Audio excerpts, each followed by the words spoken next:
Okay, this is a short video showing the proper procedure for changing your XO5515 water filter. And what you will need is a bucket and of course you will need your new replacement filter. This one's already been dated. I'm ready to go. You'll want to put the date that you're changing the filter, today's date right here. And it will look pretty much like this. Remove that blue cap. You'll be ready to go. Also, you'll want to make sure you locate your shut-off valve just in case you need to shut the water off. In this case, you'll see it in this video right over there, that little blue knob. If you turn that clockwise until it stops, that will shut the water off to the cooler.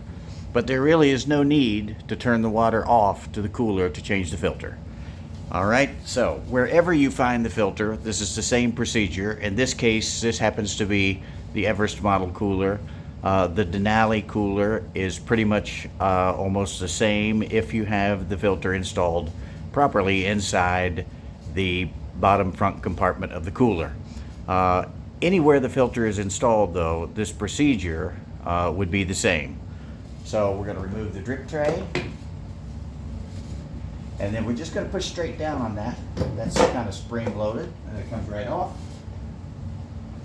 And once we've got that off, we have exposed the filter that we want to change.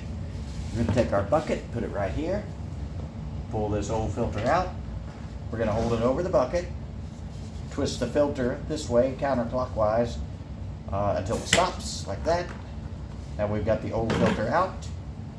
We can just lay it inside the bucket. There's a valve inside this head that turns the water off right here when you remove that filter.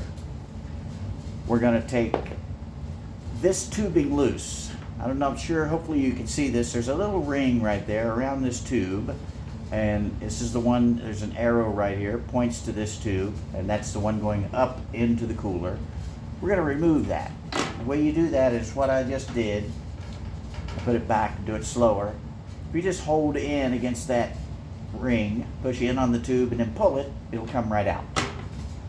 Now what we're going to do is take our new filter, we're going to line it up. You'll notice you have two notches on one side and one notch on the other side, and there are little tips that stick out up inside the filter head, and we want to line those up. We're going to push this filter straight up and in until it stops like that. Now in some cases, some folks have a little bit of a hard time getting it in all the way, that last snap you heard, in which case I tell them, sit it on the floor and just push down on this, you know, using the floor to hold the bottom of the filter.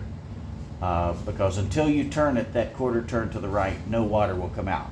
And once you've got it like that, you turn that 1/4 turn to the right, point this into the bucket, and then we'll fill that filter with water. Water will start to come out of this, the out port over there. You see how black that is? That's why we want to do this. We're getting rid of what's called filter dust from a new filter. Filter dust is just particles from the carbon center of the filter that removes chlorine, odor, bad taste, and you know, the chemicals and stuff. You can see now it's running clear. This is really quick and easy. Now we're going to turn that counterclockwise, and you'll notice you don't even have to take the filter out. That turns the water off. We're going to take this tube, push it all the way in nice and firm, twist it back and forth like that, then give it a pull, make sure it won't come back out. Then we're going to turn this filter a 1/4 turn to the right again, clockwise. Now we have turned the water back onto the cooler. We can get rid of our bucket, take our filter, put it right back in place, just like it was, making sure that that's twisted into that head nice and tight to the right, because if it's not, that check valve we talked about that's in here will be closed. So it needs to be snug. It won't turn any further. And that's it. You've changed your filter. You didn't even have to turn the water off. It took all of, what, 30 seconds? And you can put everything back together. It's super simple. On this model cooler and on the Denali, to put this back on, you just sit that back in place, push down on it. When everything's lined up, it'll go right back in place perfectly. Take your drip tray, put it back on. And that's it. You've changed your filter. Thank you for watching, and good luck. We know you can do this.